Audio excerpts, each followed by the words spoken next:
नमस्कार, आप देख रहे हैं लाउड स्पीकर 90 FM। मैं हूं मनोरमा। आज स्टूडियो में हमारे साथ बातचीत के लिए उपस्थित हैं अनुदेशक संघ के प्रदेश अध्यक्ष विक्रम सिंह जी। विक्रम जी, बहुत बहुत स्वागत करती हूं आपका हमारे स्टूडियो में। और साथ ही जानना चाहूंगी कि जैसा कि सर्वोच्च न्यायालय से अब आदेश आ चुका है, अनुदेशकों के जो एरियर था वो उनको जिस तरह की आपकी मांगे थी वो मान ली गई हैं। 9 साल का एक लंबा समय लगा है, तो कैसा महसूस हो रहा है और ये संघर्ष कितना कठिन था, ये सफर कितना मुश्किल था?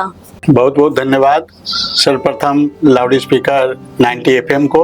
इससे पहले भी ये जो हमारी अनुदेशकों की लड़ाई है, इसमें आपकी जो लाउड स्पीकर 90 FM का बहुत बड़ा योगदान रहा है और इसके लिए इसकी पूरी टीम को 25,000 अनुदेशक परिवार की ओर से बहुत बहुत धन्यवाद, बहुत बहुत आभार। ये आदेश 4 फरवरी 2026 को ही आया था और इस आदेश के बाद इस आदेश में मुख्य रूप से 4-5 बातें थी जी। लेकिन उत्तर प्रदेश की सरकार ने एक बात का पालन तो कर लिया, एक आदेश का पालन तो कर लिया, लेकिन बाकी सारी चीजों को लेकर रिव्यू में चली गई थी जी। 9 मार्च 2026 को उत्तर प्रदेश की सरकार रिव्यू में चली गई थी और अभी 23 जुलाई को उस रिव्यू पे सुनवाई हुई और रिव्यू में की सुनवाई चैम्बर में होती है जी। और एडवोकेट जस्टिस विक्रमनाथ जी और जस्टिस प्रसन्ना बी वाराले जी की बेंच थी और चैम्बर में सुनवाई हुई और चैम्बर में जज महोदय ने उसमें किसी पक्ष के कोई वकील नहीं होते हैं, केवल दोनों जज महोदय उसमें निर्णय लेते हैं और उसमें निर्णय उन लोगों ने लिया कि जो 4 फरवरी 2026 का आदेश था इसमें कहीं कोई कमी नहीं थी और ऐसी कोई बात नहीं है उस आदेश में कि इसका हम रिव्यू कर पाए और उन्होंने रिव्यू को डिसमिस कर दिया, खारिज कर दिया और उत्तर प्रदेश के अनुदेशकों के अंदर एक मुस्कान सी उनके चेहरों पे आ गई क्योंकि ये जो लड़ाई हम पिछले 9 वर्षों से लड़ रहे थे और 9 वर्षों से लड़ने के दरमियान बहुत सारी कठिनाइयां आई। उत्तर प्रदेश के बहुत सारे अनुदेशकों ने अपने जॉब को भी छोड़ा क्योंकि 7,000 में हमारी नियुक्ति हुई थी, फिर बढ़ के 8,470 रुपया हुआ जी। फिर 2017 में 8,470 से बढ़ाकर 17,000 रुपया हुआ। भारत सरकार की पीएबी बोर्ड की बैठक होती है, उसमें हमारा प्रस्ताव जाता है, वो पास हो जाता है, उसके बाद उत्तर प्रदेश सरकार में आता है, लेकिन उस समय की परिस्थितियां ऐसी होती है कि वो 17,000 हमें नहीं मिल पाता है। फिर इसको लेकर हम लोग आगे बढ़ते हैं और पहले तो हम लोग 3 जुलाई 2019 को सिंगल बेंच लखनऊ से जीतते हैं, फिर 20 अगस्त 2019 को सिंगल बेंच इलाहाबाद से ही हम जीतते हैं। फिर उत्तर प्रदेश की सरकार डबल बेंच में जाती है स्टे लेने के लिए, सरकार को वहां स्टे नहीं मिलता है, फिर वहां सुनवाई प्रारंभ होती है और 2 दिसंबर 2022 को हम लोग डबल बेंच से जीतते हैं। लेकिन डबल बेंच के आदेश में उसमें एक समस्या थी, जहां सिंगल बेंच का आदेश था कि हमें कंटिन्यू टिल डेट मिले जी। लेकिन डबल बेंच ने उस आदेश को कहा कि नहीं, इनको केवल 1 साल का मिले।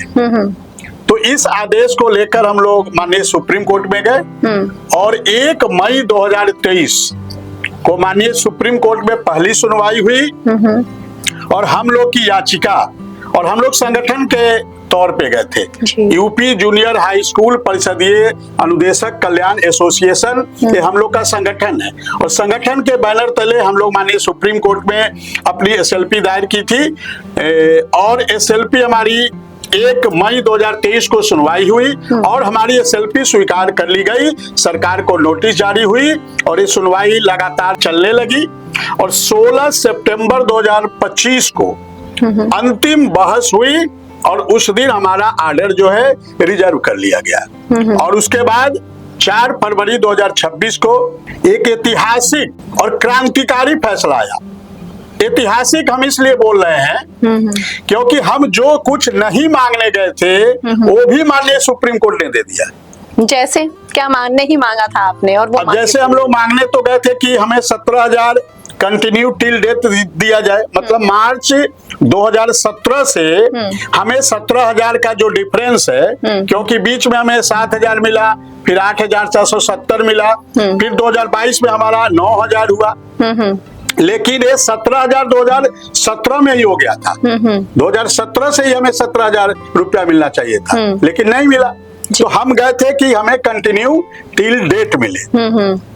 लेकिन माननीय सुप्रीम कोर्ट का तो हम धन्यवाद देना चाहेंगे, मेरे पास शब्द नहीं है, क्योंकि वास्तव में उत्तर प्रदेश के अनुदेशकों के साथ शोषण और अत्याचार हो रहा था। और माननीय जज महोदय ने कहा, बेगार शब्द का प्रयोग किया जी। मतलब आप समझ सकते हैं शोषण की पराकाष्ठा है बेगार शब्द जी।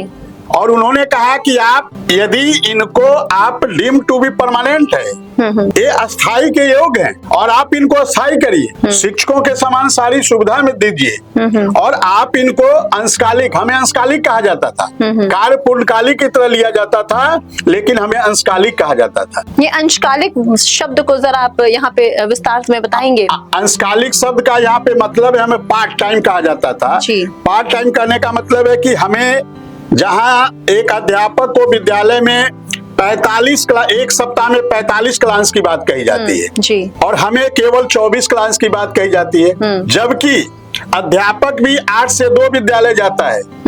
जब 9 से 3 होता है तो 9 से 3 जाता है जी। हम भी 8 से 2 विद्यालय जाते हैं, हम भी 9 से 3 विद्यालय जाते हैं, लेकिन उनको एक हफ्ता में 45 क्लास की बात होती है जी। और हमें एक हफ्ता में 24 क्लास की बात होती है। तो इस पे माननीय सुप्रीम कोर्ट ने रोक लगाई कि जब ये भी 8 से 2 विद्यालय जाते हैं, ये भी 9 से 3 विद्यालय जाते हैं, और सबसे बड़ी बात है हमें पार्ट टाइम कहा जाता था, 11 महीने का मानदेय दिया जाता था जी। और उसमें जो हमसे एक प्रत्येक वर्ष बांड भरवाया जाता था और उसमें लिखा जाता था कि हम डायरेक्टली या इनडायरेक्टली किसी अदर काम में एंगेज नहीं हो सकते हैं जी। आप बताइए, हम अदर काम भी नहीं कर सकते हैं और आप हमें यहाँ 7,000 दे रहे हो जी, और पूर्णकालिक भी नहीं आप पूर्णकालिक भी नहीं कर रहे हो, 7,000 दे भी रहे हो और कह रहे हो कि आप दूसरा कोई काम मत करो। अरे तो हमारा परिवार कैसे चल पाएगा जी। और वास्तव में 46 पेज का वो आदेश है, 73 पॉइंट है जी। और वास्तव में उसको आप एक, मुझे भी शायद वो लिखने, मुझे भी आर्डर लिखने को दिया जाता है जी। या हमारे किसी अनुदेशक साथी को दिया जाता है तो शायद हम लोग भी वैसा आदेश नहीं लिख पाते जी। जो 46, हमें गुरुर ब्रह्मा गुरुर विष्णु कहा गया कि इनके बिना बेसिक शिक्षा की कल्पना ही नहीं की जा सकती है, और हमें 7,000 दिया जा रहा है जी। 8,470 दिया जा रहा है, 9,000 दिया जा रहा है। अब बताइए 17,000 हमारा 2017 में हुआ जी, लेकिन नहीं मिल रहा था। बीच में 9,000 हमें 2022 से मिलना प्रारंभ हुआ जी। तो उसी 4 फरवरी का जो आदेश आया उसको हम लोगों ने सरकार के समक्ष पेश किया जी। लेकिन 9 और 4 फरवरी को आदेश आता है, सरकार एक तो पालन कर लेती है। इसके लिए हम धन्यवाद भी देंगे उत्तर प्रदेश के माननीय मुख्यमंत्री जी को, बेसिक शिक्षा मंत्री जी को, और हमारे एक MLC साहब है जो हमारी लड़ाई की पैरवी कर रहे थे, मेरठ सहारनपुर के सदस्य विधान परिषद हैं श्री चंद शर्मा जी, उन्होंने भी बहुत योगदान दिया। और 4 फरवरी को आदेश आता है और 20 फरवरी को मतलब 16 दिन बाद माननीय मुख्यमंत्री जी विधान परिषद में घोषणा करते हैं कि हम उत्तर प्रदेश के अनुदेशकों को 17,000 1 अप्रैल 2026 से देना प्रारंभ करने जा रहे हैं, जो कि माननीय सुप्रीम कोर्ट के आदेश में था। और दूसरा एरियर का था जी। बाकी नियमितीकरण का था, शिक्षकों के समान सारी सुविधा का था, अंशकालिक शब्द हटाने की बात थी, नवीनीकरण व्यवस्था समाप्त करने की बात थी, ये बॉन्ड जो भरवाया जाता तो उसको समाप्त करने की बात थी, 12 महीने का मानदेय या वेतन देने की बात थी। जब हमें अस्थायी कहा गया तो वेतन दीजिए 12 महीने का जी। तो ये सारी बातें माननीय सुप्रीम कोर्ट ने कही, लेकिन सरकार एक आदेश का पालन करते हुए आगे 9 मार्च 2026 को सरकार रिव्यू में चली गई जी। और रिव्यू में गई जिसकी सुनवाई 23 जुलाई अभी परसों हुई है और बड़ा ही ऐतिहासिक दिन था। शायद 4 फरवरी से ज्यादा ऐतिहासिक दिन हमारे लिए 23 जुलाई है जी। क्योंकि सरकार की रिव्यू पूरी तरह से वहां से खारिज हो गई और जज महोदय ने कहा कि 4 फरवरी के आदेश में कहीं कोई गड़बड़ी नहीं था, इसलिए आपका जो है ये सारी स्टे लेने भी सरकार गई थी, MA के लिए भी गई थी, मॉडिफिकेशन एप्लीकेशन डाली थी, वो सब माननीय विक्रमनाथ जी और प्रसन्ना बी वार्ले जी की बेंच ने चेंबर में सुना और चेंबर में से ही उसको खारिज कर दिया। तो उत्तर प्रदेश के अनुदेशकों के अंदर एक असीम प्रकार की खुशी उत्तर प्रदेश के अनुदेशकों को मिली। बिल्कुल बिल्कुल। ये 9 साल का लंबा संघर्ष रहा। इस 9 साल में कभी ऐसा हुआ कि हौसला टूटा, ये लगा कि हमारा समय व्यर्थ हो रहा है, पता नहीं मनचाहा नतीजा हमें मिलेगा कि नहीं, कैसा महसूस किया? नहीं, हमारा तो हौसला नहीं टूटा। हम तो लगातार 2013 से ही कहिए या इस नौकरी में नहीं आए थे। हम लोग शारीरिक शिक्षा के अनुदेशक है, हम लोग बीपीएल धारी है जी, और हम लोग इस नौकरी में नहीं आए थे, अपनी परीक्षा के लिए, रिजल्ट के लिए संघर्ष कर रहे थे जी। एडमिशन के लिए संघर्ष करना पड़ा, एडमिशन के लिए संघर्ष करना पड़ा, परीक्षा के लिए संघर्ष करना पड़ा, रिजल्ट के लिए संघर्ष करना पड़ा, और उसके बाद नौकरी के लिए भी संघर्ष करना पड़ा। और 2013 में हम लोग इस जॉब में आए और संघर्ष चूंकि पहले से ही कर रहे थे। 7,000 में ज्वाइनिंग हुई थी, लेकिन हम इस बात को अपना लक्ष्य बना के चले थे जी कि जब तक उत्तर प्रदेश के अनुदेशकों को नियमित नहीं करा लेंगे, उनका मान सम्मान वापस नहीं दिला पाएंगे, तब तक चैन से नहीं बैठेंगे।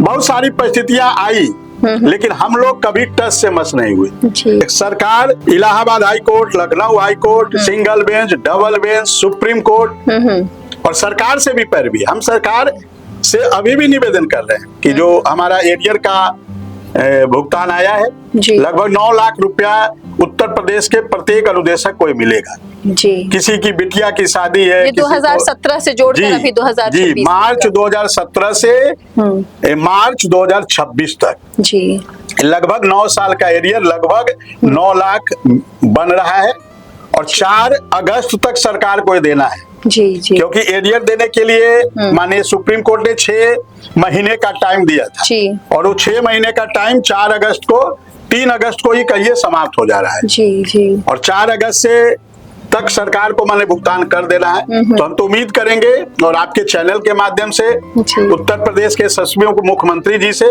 कि जिस प्रकार से आपने 4 फरवरी को आदेश आता है, 16 दिन के अंदर 20 फरवरी को आपने 17,000 की घोषणा कर दी। हम उम्मीद करेंगे कि आप इसकी भी जल्दी घोषणा कर दे कि हम उत्तर प्रदेश के प्रत्येक अनुदेशकों को 9 लाख रुपया एरियर देने जा रहे हैं जी। और अभी उसमें नियमितीकरण की भी बात है। हम लोगों को नियमित भी करना है सरकार को, क्योंकि माननीय सुप्रीम कोर्ट का ये भी आदेश है। तो हम उत्तर प्रदेश सरकार से दोनों मांग एक साथ करते हैं आपके चैनल के माध्यम से, माननीय मुख्यमंत्री जी से, माननीय बेसिक शिक्षा मंत्री जी से, और जो हमारे अभिभावक संरक्षक आदरणीय श्रीचंद शर्मा जी हैं, जिनका बहुत प्रयास रहता है माननीय मुख्यमंत्री जी से पैरवी करने में, माननीय बेसिक शिक्षा मंत्री जी से पैरवी करने में, लगातार हम लोग के साथ दिए हैं। अच्छा विक्रम जी, जब ये 9 साल आपके जा रहे थे संघर्ष में, तो आपने जैसा कहा कि 11 महीने के एक कॉन्ट्रैक्ट होता था, फिर वो रिन्यूअल किया जाता था, तो कभी कोई असुरक्षा की भावना ऐसी नहीं आई कि अगर 11 महीने बाद किसी कारणवश अगर हमें कंटिन्यू लगातार नहीं किया जाता है तो फिर क्या भविष्य होगा हमारा, फिर हम क्या करेंगे, इस तरह के विचार नहीं आए मन में? नहीं, बहुत बड़ी चिंता थी जी कि हम 11, और पहले बात तो देखिए 11 महीना यदि हम आपके यहाँ जॉब कर रहे हैं तो 1 महीना मुझे कौन जॉब देगा जी, 1 महीना का जॉब मुझे कौन देगा? बिल्कुल। तो ये तो एक अलग प्रकार की समस्या है। जैसा आपने कहा कि आप कहीं और भी नहीं कर सकते, कहीं और भी नहीं, उसमें लिखा बॉन्ड भरवाया जाता था हमसे, वो भी 100 रुपए के स्टाम्प पे कि आप कहीं और काम भी नहीं कर सकते हैं जी। मतलब आप 11 महीना दे रहे हो और तो इसका मतलब 1 महीना हम भूखे मरे, हमारे बच्चे, हमारे परिवार भूखे मरे। तो इसी सब को माननीय सुप्रीम कोर्ट ने संज्ञान में लिया कि ये तो बड़ा अन्याय हो रहा है। और देखिए हर वर्ष 11 महीने के बाद प्रधानाध्यापक एक आख्या लिखते हैं जी। वो लिखते हैं कि इनका कार्य व्यवहार संतोषजनक है तो हम कंटिन्यू कर पाते हैं, वो लिखते हैं कि इनका कार्य व्यवहार संतोषजनक नहीं है तो हमें वहीं से डिसकंटिन्यू कर दिया जाता है। हम 41,307 थे और आज हम 24,296 पे पहुंच गए हैं। मतलब लगभग 17,000 हमारे अनुदेशक इस जॉब को छोड़ चुके हैं। तो अब जब मानदेय बढ़ गया है, पूरा 2017 से लेके अभी तक का भुगतान हो रहा है, तो जो लोग बीच में ही जिन्होंने छोड़ दी, जो हतोत्साहित हो गए, तो उनके लिए क्या कहना चाहेंगे? नहीं, उनको भी हम प्रयास करेंगे, उनको भी हम एरियर दिलवाएंगे। अभी जो कार्यरत है 24,296, पहले हमारी प्राथमिकता इनकी है, इनको हम पहले एरियर दिलवा ले, 9 लाख रुपया दिलवा दे, फिर उसके बाद जो साथी हमारे छोड़ दिए हैं, चूंकि ये मार्च 2017 से मिलना है जी, तो कोई 21 में छोड़ा, कोई 22 में छोड़ा, तो किसी को 2 साल, किसी को 3 साल, किसी को 4 साल, उन सबको भी हम एरियर दिलवाएंगे। लेकिन पहले हमारी प्राथमिकता इन 24,296 लोगों की है। जी। इनको हम दिलवा ले, फिर हम उनके लिए प्रयास करेंगे। जिन लोगों ने छोड़ दिया जी। बीच में ही। जी। अच्छा विक्रम जी, एक चीज और जानना चाहूंगी कि जब ये फैसला आया तो उस समय आप लोग को क्या उम्मीद थी कि आपके पक्ष, क्योंकि 9 साल निकल चुके थे, जैसा कि मैंने पहले कहा एक लंबा समय होता है, तो क्या मन में था कि क्योंकि संघर्ष तो आपने किया था, तो कैसा, क्या भावना उस वक्त आ रही थी कि हाँ फैसला हमारे पक्ष में ही आएगा या बात हाथ से निकल जाएगी? देखिए, माननीय सुप्रीम कोर्ट इस देश की अंतिम न्याय व्यवस्था है। जी। इसके बाद कहीं कोई व्यवस्था नहीं है। और हम जब भी माननीय सुप्रीम कोर्ट के चौखट पे जाते थे, जी। मैं वहां लेट कर माननीय सुप्रीम कोर्ट का अभिवादन करता था। क्या बात है। और मैं अपनी पूरी आस्था निष्ठा समर्पण था माननीय सुप्रीम कोर्ट में, कि हमें ईश्वर पे भरोसा था, हमें माननीय सुप्रीम कोर्ट पे भरोसा था कि सत्य परेशान होता है लेकिन सत्य पराजित नहीं होता है, और न्याय भले थोड़ा देर से मिलता है लेकिन न्याय मिलता है। और न्याय मुझे मिला। हमारे 24,296 अनुदेशक परिवार को न्याय मिला। और 4 फरवरी को भी बहुत बड़ी खुशी का दिन था, और उससे बड़ी खुशी का दिन 23 जुलाई था। क्योंकि सरकार का रिव्यू खारिज हो गया। ऐसे भी हम कार्यपालिका, न्यायपालिका, विधायिका और चौथा स्तंभ जो मीडिया है, इन चारों स्तंभ से हम लोग का प्रयास चल रहा है। और हम लोगों ने कहीं प्रयास कम नहीं किया। चाहे कार्यपालिका, वहां भी हम लोगों ने पैरवी की, विधायिका वहां भी पैरवी किया, न्यायपालिका भी, और मीडिया का तो भरपूर साथ मिला। तो आप लोगों का भी बहुत बड़ा योगदान है, और तभी ये इतनी बड़ी जीत मिली है। तो हम तो सबको धन्यवाद देना चाहेंगे, माननीय सुप्रीम कोर्ट को भी, मीडिया को भी, विधायिका, कार्यपालिका, सरकार को भी धन्यवाद देंगे। क्योंकि सरकार संवेदनशील है। संवेदनशील नहीं होती तो माननीय मुख्यमंत्री जी 4 फरवरी के आदेश को 16 दिन के अंदर लागू नहीं करते। ये तो कुछ ऐसे अधिकारी हैं जो कहीं ना कहीं ऐसे ही व्यवस्था बना देते हैं। नहीं तो हमारे माननीय मुख्यमंत्री जी, हमारे बेसिक शिक्षा मंत्री जी बड़े ही दयालु हैं, बड़े ही संवेदनशील हैं। और इतने संवेदनशील हैं कि देखिएगा, अभी माननीय सुप्रीम कोर्ट का जो आदेश है, ये दोनों आदेश का पालन होगा। एरियर भी हमें प्राप्त होगा, हमें नियमित भी किया जाएगा, सारी वो सुविधाएं मिलेंगी जो विद्यालय में एक शिक्षक को मिलता है। अब आप बताइए, विद्यालय में महिला अध्यापिका भी होती है, वहीं पर एक महिला अध्यापिका है, उसको सीसीएल की सुविधा मिलती है, और हमारी अनुदेशक पानों को सीसीएल की सुविधा नहीं है। हमारा निवेदन है सरकार से कि जो हमारी महिला अनुदेशक लगभग 1500 से 2000 हैं, जिनकी ये समस्या है। अच्छा विक्रम जी, ये जो बढ़ा हुआ मानदेय मिल रहा है, जैसा कि मैंने कहा कि कुछ लोग बीच में जो हतोत्साहित होकर उन्होंने नौकरी छोड़ भी दी थी, तो क्या इसका फायदा सिर्फ उन लोगों को मिलेगा जिन्होंने ने केस किया था, या उन लोगों को भी जिन्होंने केस नहीं किया, या जो संविदा पे थे जो हट गए? नहीं, बढ़ा हुआ मानदेय तो सबको मिलेगा, क्योंकि हम लोग संगठन के तौर पे गए थे। पूरा हमारा संगठन है और हमारे संगठन से सारे लोग जुड़े हुए हैं। तो सारे लोगों को 1 अप्रैल 2026 से 17,000 मिलना प्रारंभ हो चुका है। 3 बार 17,000 मिल चुका, अप्रैल, मई, जून, 3 बार 17,000 का भुगतान अनुदेशकों को हो चुका है। मतलब माननीय सुप्रीम कोर्ट के एक आदेश का पालन उत्तर प्रदेश सरकार कर चुकी है। और देखिए, सरकार संवेदनशील है, तभी ये की है। और हम आशा करेंगे कि एरियर का भी भुगतान 4 अगस्त तक हम लोग को देना है, तो हम उम्मीद करेंगे कि सरकार इसका भी पालन करेगी। जी। अच्छा, ये जो निर्णय आया है, इससे कितने अनुदेशक लाभान्वित होंगे? फिलहाल तो 24,296 की हमारी संख्या है। जी। और गोरखपुर की बात करूं, चूंकि मैं गोरखपुर में कार्यरत हूं, चरगावा ब्लॉक में कंपोजिट विद्यालय नारायणपुर है, तो 426 लोग गोरखपुर में कार्यरत हैं। जी। और पूरे प्रदेश में 24,296, 13,769 विद्यालय पूरे उत्तर प्रदेश में है जहां अनुदेशक कार्यरत है। 13,769 विद्यालय। जी। तो टोटल कितने अनुदेशक हुए जो इस निर्णय से लाभान्वित होंगे? फिलहाल 24,296। जी। अच्छा विक्रम जी, एक चीज और जानना चाहूंगी कि इतने साल तक कम मानदेय में काम करना पड़ा, इससे बहुत से अनुदेशकों ने नौकरी भी छोड़ दी, जैसा कि आप इस बात से सहमत भी हैं। उनके लिए कोर्ट के आदेश में क्या प्रावधान है? नहीं, फिलहाल तो उनके लिए कोर्ट के आदेश में कोई प्रावधान नहीं है। लेकिन आगे जब हम इन सब चीजों को अपने साथियों के लिए, जैसा कि आप कह रहे थे कि आप उनके लिए भी उनके लिए भी हम हम प्रयास करेंगे। पहले इन लोग को एडजस्ट कर ले, जिनकी पहले इनकी प्राथमिकता है, जी। जो हमारे साथ है, हमारे साथ सहयोग किया, जिन्होंने संघर्ष में साथ दिया। संघर्ष में साथ दिया। हमारी जिम्मेदारी बनती है कि जिन लोगों ने संघर्ष में साथ दिया पहले हम उनका फुलफिल करा ले। हमारी पूरी प्रदेश कार्यकारिणी, हमने लोगों ने कोर कमेटी बनाई हुई है, कोर कमेटी, प्रदेश पदाधिकारी, जिला कार्यकारिणी, हमारे जिला अध्यक्ष, जिला महामंत्री, जिला कोषाध्यक्ष, ब्लॉक कार्यकारिणी, पूरे उत्तर प्रदेश के 75 जनपद में हम लोग का संगठन है और ब्लॉक स्तर तक है। हम तो प्रयास संकुल स्तर तक, विद्यालय स्तर तक एक एक अनुदेशक को जोड़ने का प्रयास करते हैं और इस सब लोगों ने सहयोग किया और सबका योगदान है, तभी हम इतनी बड़ी जीत प्राप्त किए हैं।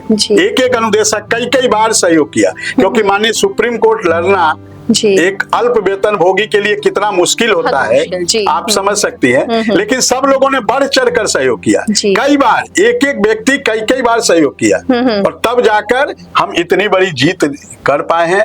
और हम इस उम्मीद में हैं और हमने एक लक्ष्य रखा है कि 6 महीने के अंदर उत्तर प्रदेश के अनुदेशकों को नियमितीकरण, उनको परमानेंट, अस्थायी, वो सारी सुविधा जो एक शिक्षक को विद्यालय में मिलता है, हमें वो मान सम्मान शायद नहीं मिल पाता जी। कहीं ना कहीं हम उस मान सम्मान से दूर हमें रखा जाता है। लेकिन अब हम उन सारे साथियों को भरोसा दिलाए हैं कि 6 महीने के अंदर वो सारा मान सम्मान आपको दिलवाएंगे, आपको नियमित कराएंगे, आपको 9 लाख एरियर दिलवाएंगे और उसके बाद आप लगेगा कि आप वास्तव में डिजर्व करते हैं और हमारे साथी डिजर्व करते हैं। क्योंकि बेसिक शिक्षा में जितनी डिग्री, जितना क्वालिफिकेशन हम लोगों के पास है, उतना बेसिक शिक्षा में किसी के पास नहीं। जी। अभी जैसे आपने कहा कि और भी बहुत सारी सुविधाओं का आपने जिक्र किया कि हम उसके लिए भी प्रयास करेंगे, उसी कड़ी में जानना चाहूंगी कि इसके अलावा ESI, PF और नौकरी की सुरक्षा, क्या ये भी उसमें जुड़े हुए होंगे? ये भी मुद्दे होंगे उसमें? देखिए जी, अच्छा सवाल है आपका। अभी माननीय मुख्यमंत्री जी को हम धन्यवाद देंगे जी। माननीय मुख्यमंत्री जी ने हमारे सारे अनुदेशकों को कैशलेस 5 लाख इलाज की सुविधा माननीय मुख्यमंत्री जी ने दिया है। और अभी सामाजिक सुरक्षा, उत्तर प्रदेश सरकार बेसिक शिक्षा विभाग और स्टेट बैंक ऑफ इंडिया से एक MOU पे साइन हुआ है। उसमें हमें सामाजिक सुरक्षा की गारंटी मिली है जी। तो 30 लाख रुपया स्टेट बैंक ऑफ इंडिया से मिलेगा जी। तो ये इसके लिए हम उत्तर प्रदेश सरकार को धन्यवाद देंगे। तो सरकार के द्वारा ये मांगे की गई थी या सरकार ने ये नहीं, हम लोग की डिमांड भी थी और लेकिन डिमांड काफी दिनों से थी, लेकिन सरकार ने इसी साल दिया है। 2026 हमारे लिए, मतलब भगवान राम को तो 14 साल का वनवास मिला था, लेकिन हम लोगों को 13 साल का माननीय वनवास मिला है और भगवान राम से 1 साल पहले हम लोगों का वनवास खत्म हो गया और 2026 वास्तव में हम लोग के लिए एक गोल्डन ईयर है। और जितनी सुविधाएं हमें इस साल मिला, उतनी सुविधाएं किसी साल नहीं मिला। अब जब आपने प्रभु श्री राम से कड़ी को जोड़ ही दिया है, तो एक बड़ी अद्भुत बात ये भी निकलती है कि जो सरकार हमारे रामलला को उनके स्थान पे विराजी, उसी सरकार के द्वारा आपकी भी मांगे पूरी की गई। तो कितना सुंदर ये संयोग है कि आपने जो बात कही वो इस कड़ी से कितनी मिलती है। बहुत अच्छी बात कही आपने जी। वास्तव में ये सरकार प्रभु श्री राम को लाई जी और इस सरकार ने 14 साल से पहले अनुदेशकों के जीवन में भी उद्धार ला दिया जी। हमें कैशलेस मिला। हम कल्पना नहीं कर सकते थे कि हमें कैशलेस मिलेगा। ये शिक्षक समाज पिछले कई सालों से कैशलेस का डिमांड कर रहे थे, लेकिन माननीय मुख्यमंत्री जी इतने दयालु हैं, इतने संवेदनशील हैं कि उन्होंने शिक्षक समाज को तो दिया ही दिया, अनुदेशकों को भी दिया, शिक्षा मित्रों को दिया, रसोइयों को दिया और लगभग 15 लाख कर्मचारियों को कैशलेस की सुविधा दिया। ये जो MOU पे साइन हुआ है, ये लगभग 10 लाख कर्मचारियों को इससे फायदे होंगे। तो कहीं ना कहीं सरकार से हम निवेदन करेंगे आपके चैनल के माध्यम से कि हमारे एरियर का भुगतान हो जाए और हमारे सारे साथी नियमित हो जाएं। और हम तो सरकार के साथ हैं, सरकार के साथ थे, सरकार के साथ हैं और आगे भी सरकार के साथ रहेंगे। कोई भी सरकार हो, हम लोग सरकार के साथ, हम सरकार के कर्मचारी हैं, तो हमारा तो दायित्व बनता है कि हम सरकार के साथ रहेंगे। अच्छा विक्रम जी, ये जो रकम तय हुई है मिलने के लिए, ये पूरी मिलेगी या किश्तों में मिलेगी? अब ये तो उत्तर प्रदेश सरकार को तय करना है, क्योंकि अभी जी। 23 जुलाई परसों ही आया है और जी। 2 दिन शनि रवि बंद रहता है। तो हमें लगता है कि सोमवार से उत्तर प्रदेश सरकार इस पे एक्सरसाइज करेगी और 4 अगस्त तक हमें लगता है इसके लिए आदेश भी जारी करना है, जी। क्योंकि 4 अगस्त तक का ही समय माननीय सुप्रीम कोर्ट ने दिया था। जी। तो हमें लगता है अगस्त का महीना भी उत्तर प्रदेश के अनुदेशकों के लिए बड़ा ही अच्छा होने जा रहा है। जी जी जी चलिए, बहुत बहुत शुभकामनाएं आपको विक्रम सिंह जी। आपके इतने लंबे संघर्ष का प्रतिफल मिला आपको, और साथ ही उसके लिए भी आपको धन्यवाद दूंगी कि आप यहाँ आए और इतनी खास बातचीत की हमसे। नहीं, बहुत बहुत धन्यवाद लाउड स्पीकर 90 FM को, जी। और इस लड़ाई में आपकी पूरी टीम का भी बहुत योगदान रहा है। तो आपकी पूरी टीम को मैं धन्यवाद देता हूँ। जी जी और आशा करता हूँ इसी प्रकार से मीडिया, क्योंकि मीडिया के अंदर इतनी ताकत है, एक जिंदा व्यक्ति को मीडिया मरा हुआ कर देती है और एक मरा हुआ व्यक्ति को जिंदा कर देती है। जी, जी। ये ताकत है मीडिया का। जी। तो मीडिया की ताकत को सलाम है, धन्यवाद। तो ये थे आज हमारे साथ अनुदेशक संघ प्रदेश अध्यक्ष विक्रम सिंह जी, जिनसे हमने खास बातचीत की। इसी तरह शहर के किसी अन्य प्रसिद्ध शख्सियत के साथ, किसी व्यक्तित्व के साथ फिर से मुखातिब होंगी, फिर से आपके सामने उपस्थित होंगी। तब तक के लिए देखते हो, सुनते रहे लाउड स्पीकर 90 FM। बजाओ बजाओ जरा झूम के बजाओ।